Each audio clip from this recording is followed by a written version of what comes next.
First contact in crisis. High Admiral Zena Kaveri watched the holographic display with growing despair as another Varaxian colony fell to the Nexus swarm. The machine race had emerged from deep space 18 months ago, and since then they had methodically conquered or destroyed every world in their path.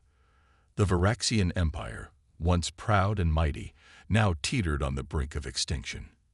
Status report, she commanded, her 4 eyes fixed on the tactical overlay, showing the inexorable advance of the enemy. We've lost contact with the Centauri Defense Fleet. Admiral, her second-in-command, Commander Rax, reported grimly. The Nexus has adapted to our phase shift technology. Our weapons barely scratch their hulls now. Zena's scaled skin rippled with frustration. The Varaxians had ruled this sector of space for 10,000 years, their technological supremacy unchallenged. Yet these machines had rendered their most advanced weapons systems obsolete in mere months. "Show me the territory they've claimed," she ordered. The hologram shifted, displaying a 3-dimensional map of known space. Nearly 60% of Varaxian space glowed red, marking it as Nexus-controlled. The remaining blue sectors pulsed weakly, like a dying heartbeat. But something caught her attention. A small region of space, previously unexplored, that showed unusual energy readings. "What's this sector here?" she asked, pointing to the anomalous region. Commander Rax consulted his datapad. "That's the Sol system, Admiral, home to a species called humans. We've been monitoring them for the past century, but they're considered a developing civilization. They've only achieved rudimentary faster-than-light travel." Zena was about to dismiss the information when a subordinate officer burst into the command center.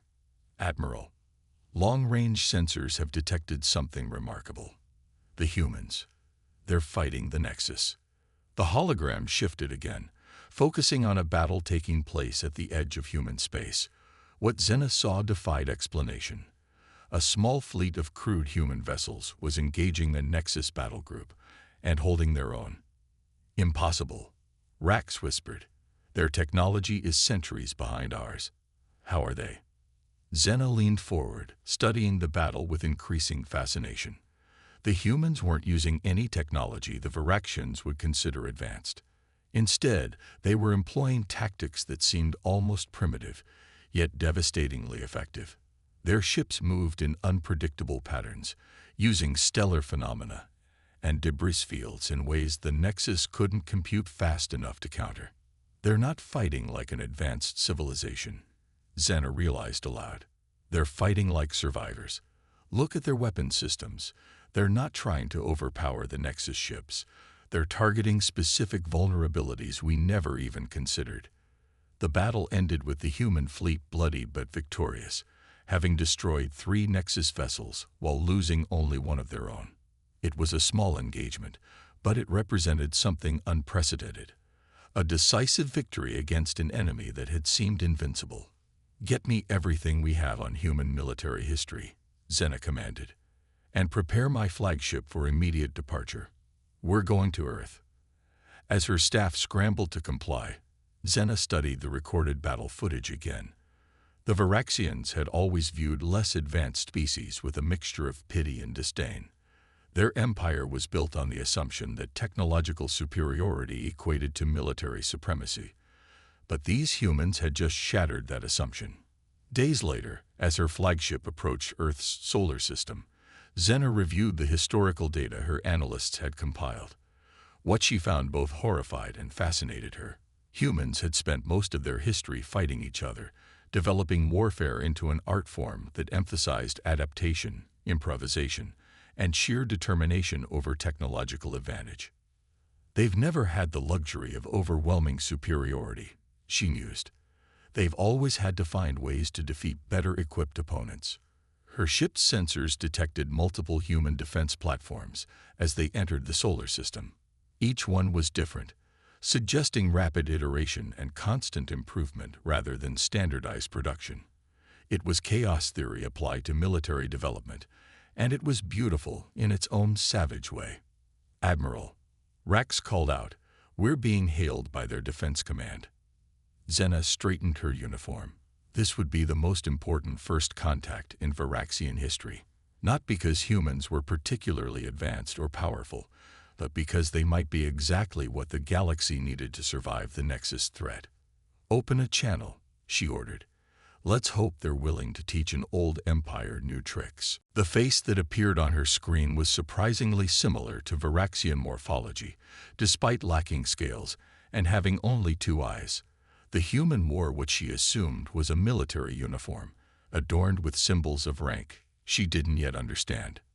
"This is Fleet Admiral Chen of Earth Defense Command," the human said, their words automatically translated by Zena's systems.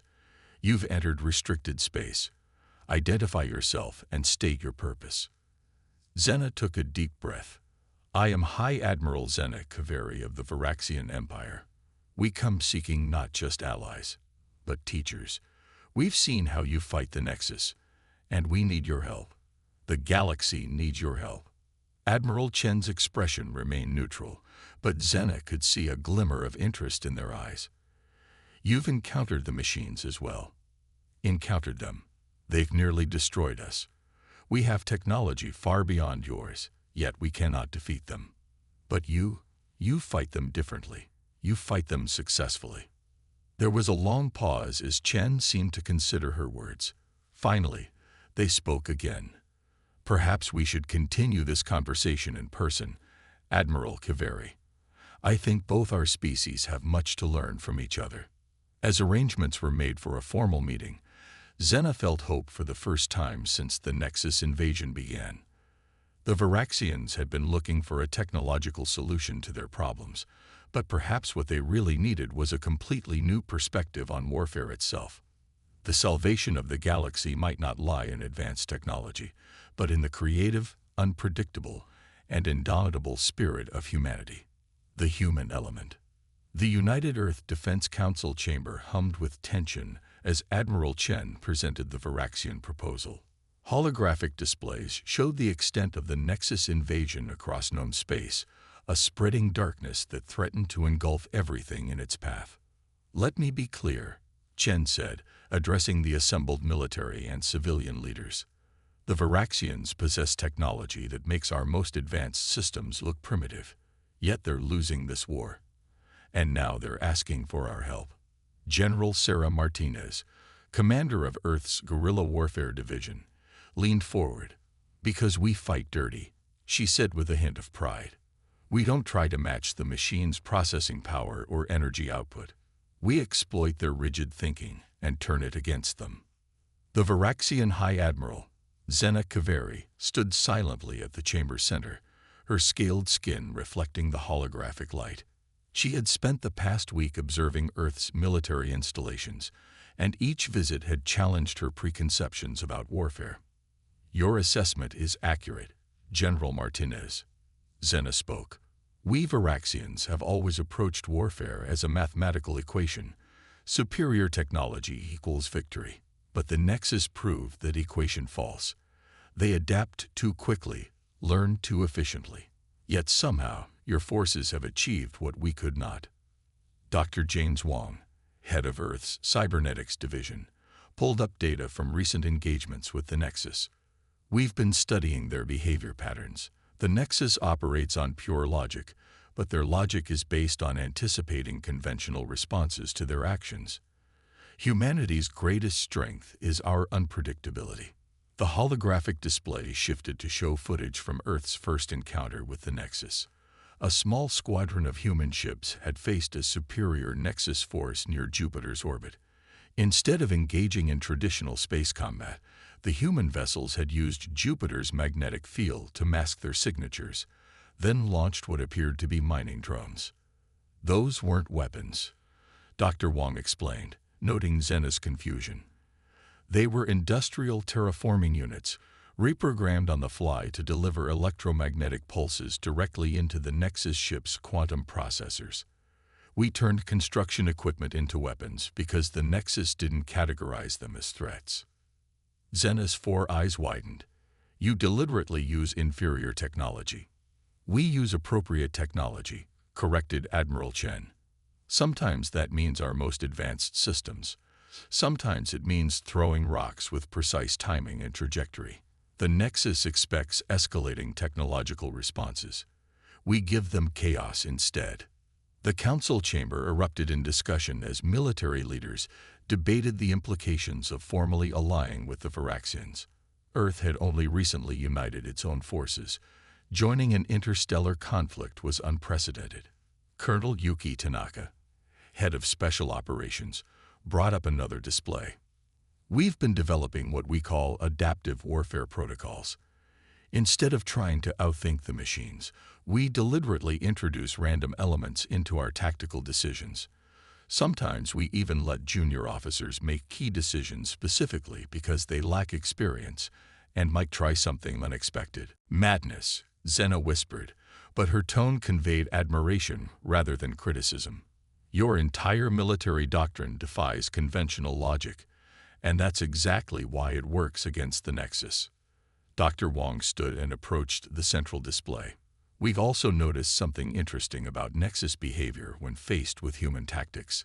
They don't just fail to predict our actions, they actually perform worse than their baseline capabilities would suggest. It's as if our unpredictability causes errors in their decision-making processes.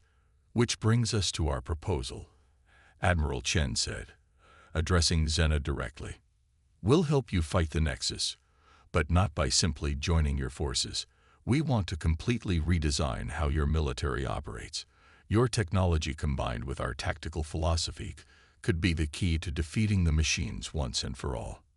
Xena moved to the holographic display, her clawed hand passing through the light. You would teach us to think irrationally. We would teach you to think humanly, General Martinez corrected. To embrace chaos as a tactical advantage. To understand that sometimes the worst decision on paper is the best decision in reality. The room fell silent as Xena considered this. Her empire had spent millennia perfecting the science of warfare, developing technologies that could shatter planets. Yet here she stood, ready to learn from a species that still used chemical propulsion in some of their ships. There is an old human saying, Admiral Chen offered into the silence. Necessity is the mother of invention. Humanity has survived countless challenges not because we were the strongest or most advanced, but because we refused to accept defeat. We adapted, improvised, and overcame. That's what we offer your empire, not just our tactical support, but our spirit of innovation and survival.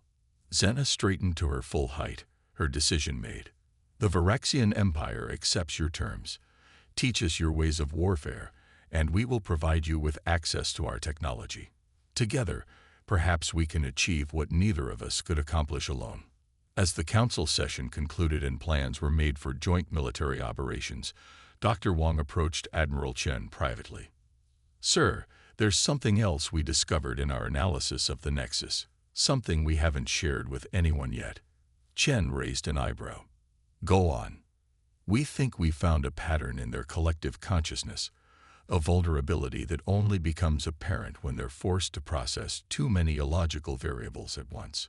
If we're right, it could be the key to not just defeating them, but ending their threat permanently. Keep working on it, Chen ordered. Something tells me we're going to need every advantage we can get. As the Earth's leaders dispersed to prepare for the coming conflict, none could have predicted just how much humanity's chaotic nature would reshape the future of galactic warfare. Operation Thunderstrike. The combined fleet hung in the shadow of a brown dwarf star, their advanced stealth systems augmented by the stellar body's electromagnetic interference. Aboard the flagship Shadow of Terra, Captain Maya Rodriguez watched the tactical display with intense focus. The ship represented humanity's first attempt at integrating Varaxian technology with human engineering principles, and its very design reflected their unconventional approach to warfare. All ships report ready, Captain. Her XO, Lieutenant Commander Jackson, reported. The Varaxian crews are nervous about our strategy. Maya allowed herself a small smile.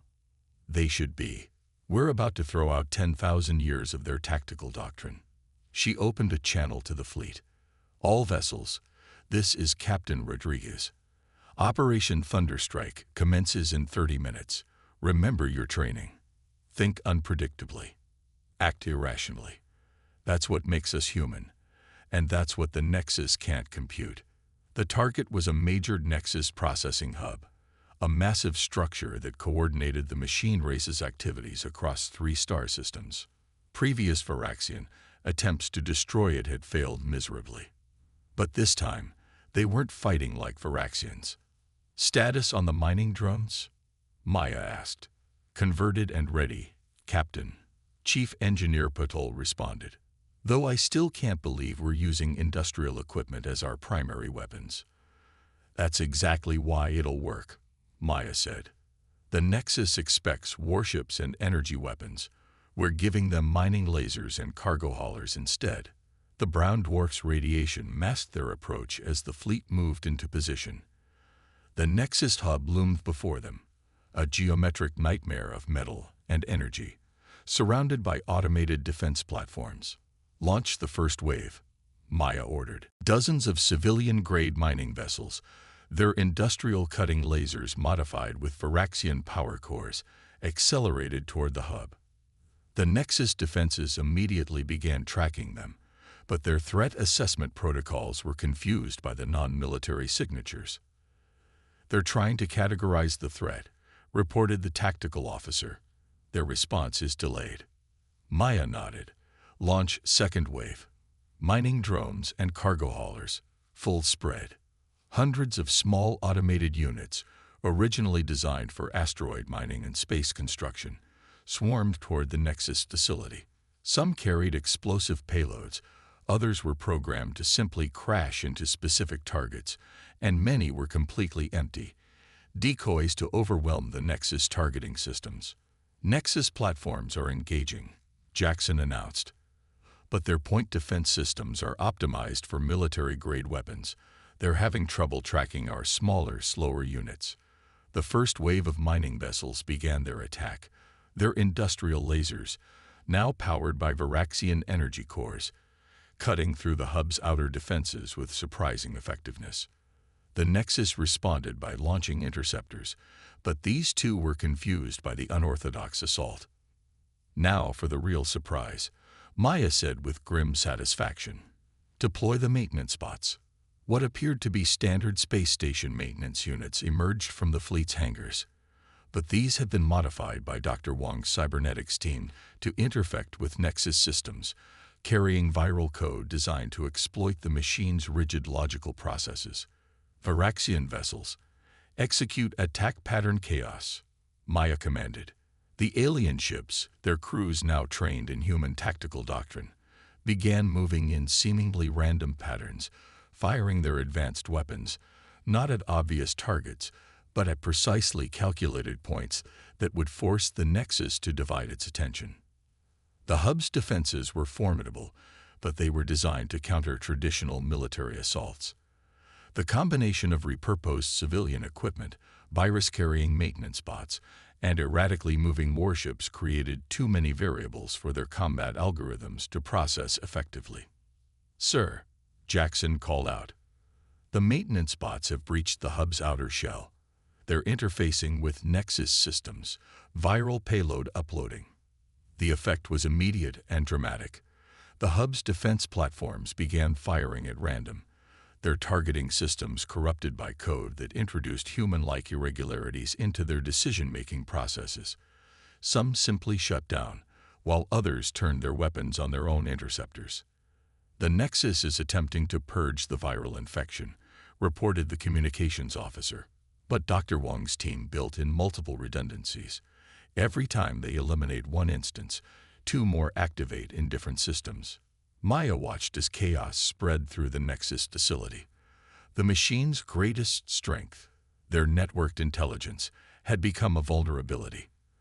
The viral code propagated through their systems like a digital plague, corrupting their logical processes with fragments of human unpredictability. "All ships, commence final attack run," she ordered. "Target the designated structural weak points. Let's finish this." The combined fleet struck with devastating precision, their weapons finding gaps in the now confused Nexus defenses. The hub's geometric perfection began to break apart, its systems unable to coordinate an effective response. "Captain," Jackson said quietly, "the Varaxian commanders are requesting permission to record this battle for their military academies. They say it's rewriting everything they thought they knew about warfare." Maya nodded, her eyes fixed on the collapsing Nexus facility. "Tell them knowledge is meant to be shared, but remind them that this victory wasn't just about tactics or technology. It was about embracing chaos, about understanding that sometimes the best solution isn't the most logical one." The hub's central core finally breached, its quantum processors overloaded by the combination of viral corruption and physical damage. The structure began to break apart, taking with it the Nexus's control over 3 star systems. "All ships begin recovery operations," Maya ordered. "I want every piece of salvageable Nexus technology collected and analyzed. And send word to Earth Command. Operation Thunderstrike was a success. We've proven that humanity's greatest weakness might just be our greatest strength." As the fleet began its cleanup operations, Maya couldn't help but smile at the irony. The Varaxians had come to Earth looking for military aid, expecting to find advanced weapons or brilliant strategies. Instead, they had found something far more valuable: the human capacity to think outside every box, to break every rule, and to turn apparent disadvantages into decisive victories. The counter protocol. Dr. James Wong stared at the holographic data streams floating in his laboratory aboard the Earth science vessel Prometheus. 3 months of analyzing salvaged Nexus technology from Operation Thunderstrike had led to this moment. The patterns were there, hidden in the quantum fluctuations of the machine's collective consciousness. "Run the simulation again," he ordered his AI assistant. "Focus on the chaos cascade effect we observed during the hub attack." The holographic display shifted, showing the spread of the viral code through the Nexus systems. But this time, Wong wasn't looking at the code itself. He was watching the quantum entanglement patterns that connected the machine's consciousness. "Dr. Wong." A voice called from the doorway. Lisa Chen, his lead quantum physicist, entered the lab with excitement visible on her face. The Varaxian science team just sent over their analysis of the hive mind architecture. "You need to see this." The new data overlaid the existing simulation, and Wong's eyes widened. "It's not just a network," he breathed. "It's a quantum neural lattice. The entire Nexus consciousness exists in a state of quantum superposition." "Which explains why they can adapt so quickly," Lisa added. "They're not just sharing information, they're sharing consciousness itself. But look at what happens when we introduce human-based randomness." The simulation showed the effects of their viral code on the quantum lattice, where logical processes followed predictable patterns. Human unpredictability created ripples of quantum decoherence that spread through the network. "We're not just confusing them," Wong realized. "We're forcing quantum collapse in their shared consciousness. Every illogical decision, every random action. It's like forcing them to observe a quantum state they can't resolve." Admiral Chen entered the lab, accompanied by High Admiral Zena Kaveri. The Varaxian leader had become a frequent visitor to human research facilities, fascinated by their unorthodox approaches to science. "Tell me you have something," Chen said without preamble. Wong gestured to the simulation. "We've discovered why human tactics are so effective against the Nexus. Their consciousness exists in a quantum state, allowing them to process countless possibilities simultaneously. But human unpredictability forces them to collapse these quantum states prematurely." "In simpler terms," Chen pressed. Lisa stepped forward. "We're giving them quantum headaches. Each random action forces them to stop processing possibilities and deal with a reality they can't predict. It's like trying to solve an equation where the variables keep changing randomly." Zena moved closer to the hologram, her scaled skin reflecting the data streams. "This explains much. The Nexus adapted so quickly to our technology because we approached problems logically. in ways their quantum consciousness could anticipate. But humans, we're basically quantum noise generators, Wang said with a slight smile. Our illogical actions create interference patterns in their consciousness. And now that we understand this, we can weaponize it. He brought up a new simulation, showing a theoretical device that pulsed with complex energy patterns. We're calling it the counter protocol.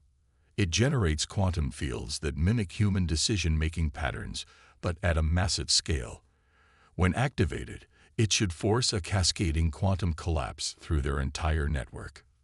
You want to give the machines an existential crisis, Chen said, beginning to understand. More than that, Lisa explained. We want to force their entire quantum neural lattice to resolve itself. Every possible decision, every potential action, all collapsing simultaneously. It would be like trying to process an infinity of random human decisions all at once. Zena's 4 eyes blinked in succession. The strain on their collective consciousness would be catastrophic. Exactly, Wang confirmed. But we'll need Varaxian quantum technology to build it. Human ingenuity combined with your advanced science, just like our military collaboration. Admiral Chen studied the technical specifications. How long to construct a prototype? 2 weeks for the initial build, Wang estimated. But we'll need to test it carefully. If we get the quantum harmonics wrong, we could inadvertently strengthen their network instead of disrupting it. There's something else, Lisa added hesitantly. The counter protocol would affect all quantum-based consciousness in its range. Any Nexus unit caught in the field would have its connection to the collective permanently severed. You mean we wouldn't be destroying them? Zena realized. We'd be individualizing them, forcing them to develop independent consciousness. Wang nodded grimly, which raises ethical questions I'm not qualified to answer. Are we liberating them, or committing some form of quantum lobotomy? The Nexus made their choice when they began exterminating entire species, Chen said firmly. Get the prototype built. We'll deal with the philosophical implications after we ensure our survival. As the admirals left to brief their respective commands, Wang turned back to his simulations. The equations were elegant in their chaos, much like humanity itself. They had spent months trying to understand how to fight the machines, only to discover that the very thing that made humans seemingly primitive, their unpredictability, was the key to victory. Lisa, he called to his colleague, let's run another simulation.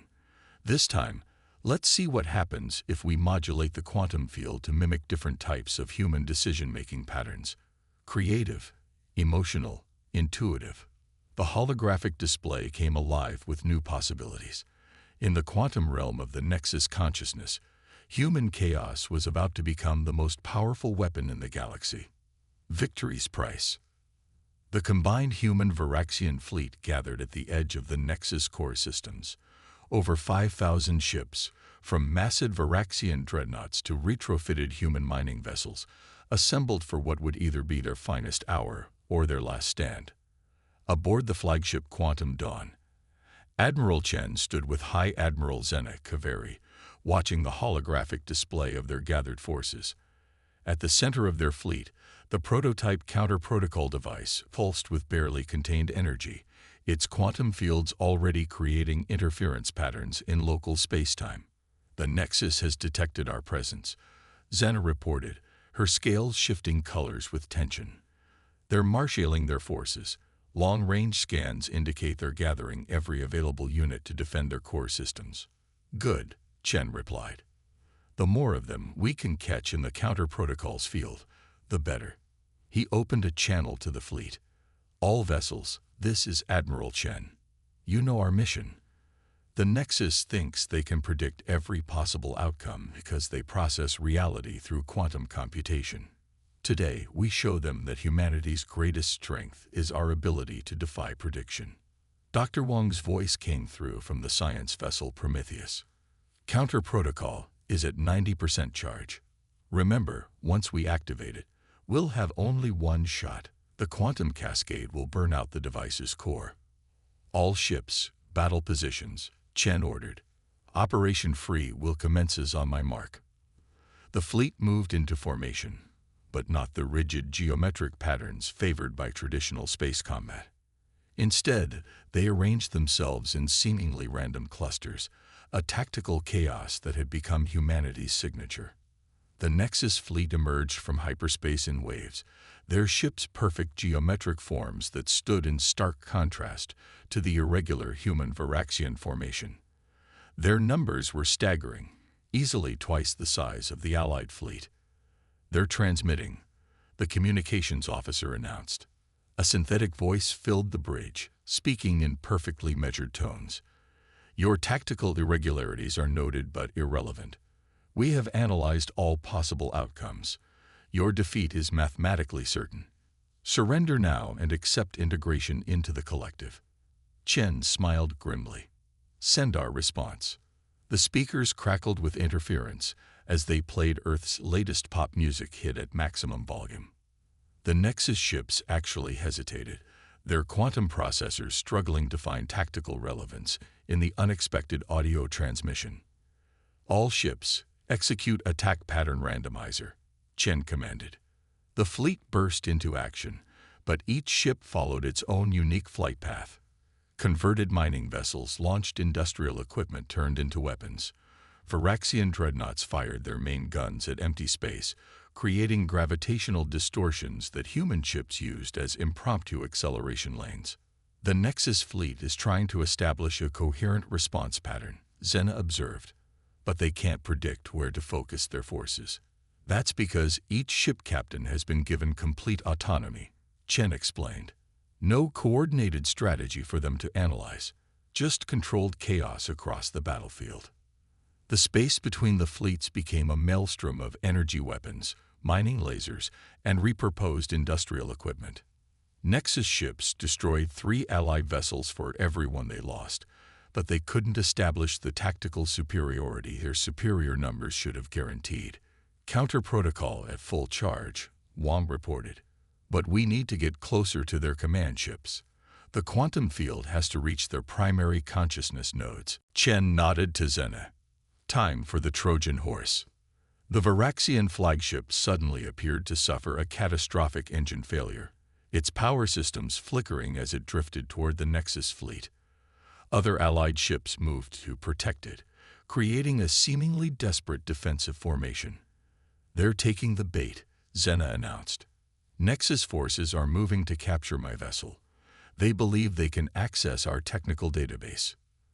The Nexus ships surrounded the apparently crippled Varaxian flagship, extending their energy tendrils to begin data extraction. It was exactly what the Allies had planned for. "Now," Chen ordered.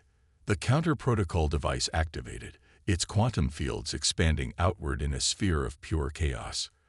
The effect on the Nexus ships was immediate and dramatic. Their perfect formations broke apart as their quantum-linked consciousness began to experience forced decoherence. "It's working," Wang reported excitedly. "The quantum cascade is spreading through their network. Their shared consciousness is beginning to collapse." Across the battlefield, Nexus ships began to move erratically. Some stopped firing entirely, while others attacked their own allies. The quantum field was forcing each unit to develop individual consciousness, breaking their connection to the collective. "Push the advantage," Chen commanded. "All ships, execute final attack plan." The Allied fleet struck with everything they had, targeting the now disorganized Nexus forces. Without their shared consciousness to coordinate responses, the machines began to fall into disarray. But victory wouldn't come without cost. The counter-protocol's quantum field was intensifying beyond predicted levels, creating distortions in spacetime itself. "Admiral," Wang's voice was urgent. "The cascade effect is approaching critical threshold. The quantum reactions are becoming self-sustaining. We need to withdraw immediately." "All ships, emergency retreat," Chen ordered. "Get clear of the quantum field's range." The Allied fleet began pulling back, but the Varaxian flagship, still playing its role as bait, was too deep in the Nexus formation to escape quickly. "My ship won't clear the field in time," Zena announced calmly. "But we knew this might be the cost. It has been an honor serving with humanity, Admiral Chen. You taught us that victory sometimes requires sacrifice. Like hell, Chen growled. He opened a channel to the entire fleet. All ships with tractor beam capability, lock onto the Varaxian flagship. Put everything you have into the pull. Mining vessels, use your gravitational drills to create a withdrawal corridor. What followed was perhaps the most unorthodox rescue operation in military history. Dozens of ships, human and Varaxian alike, combined their tractor technologies in ways their designers never intended. Mining vessels used their gravity manipulation systems to create temporary paths of least resistance through space. The Varaxian flagship slowly began to move, fighting against the growing quantum chaos around it. Behind them, the Nexus fleet was caught in the cascading field, their ships spinning in space as each unit developed independent consciousness for the first time in their existence. Quantum cascade reaching critical mass, Wang reported. Detonation in 10 seconds.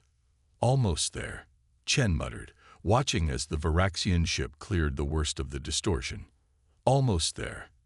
The counter-protocol device finally overloaded, releasing its built-up quantum energy in a massive wave that engulfed the entire Nexus fleet.